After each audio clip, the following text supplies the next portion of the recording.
Yes, we are going to import maize, but that is nothing to fear.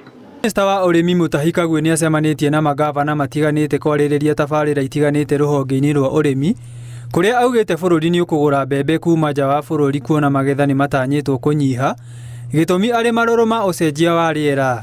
Yes, we will import maize. We have already made arrangements for that. So it's not a big deal.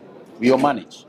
The country is not going to go hungry. About 25, let's say 25 million bags. 25 million bags, 90 kilograms. 25 million 90 kilogram bags. That's about the figure that we are looking at the moment. Because it is not all the crop that has failed. We normally use about 70 to 75 million bags. We think that we are going to be short about 25. The reason why I think there is that concern is because of the climatic conditions that we are experiencing. For example, there is a drought within most of the areas where we grow our maize. Oho nĩ orĩtie a Kenya na makĩria andũ ethĩ metĩkĩre kũhĩmbĩria ũrĩmi nĩguo bũrũri ũnyihĩrwo nĩ wagi wa mawĩra. Kuona ministry ya ũrĩmi nĩ igathĩkĩte mĩbango ya kũhũthia tabarĩra cia ũrĩmi gũkũ bũrũri-inĩ.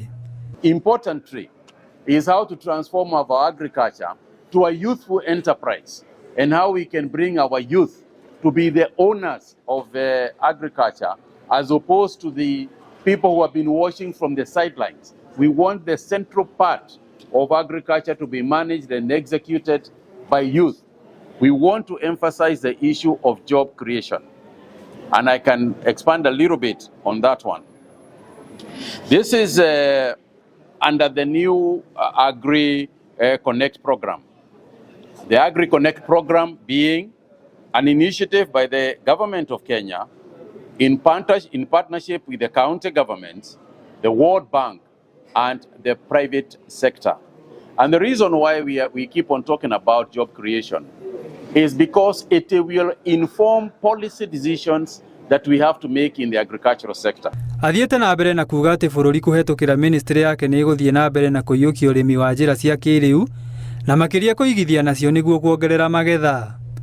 So that we can also infuse new ways of doing agriculture, particularly digitization of agriculture and the use of artificial intelligence and other new ways of managing agriculture, our maize.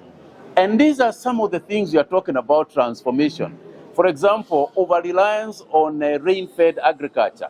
It is time for us to move more into irrigation and irrigation-fed agriculture so that the kind of climatic changes that are happening will not impact us as much as they are at this time. Ngĩribotera Inooro TV, njĩtagwo Erastus Ngigĩ.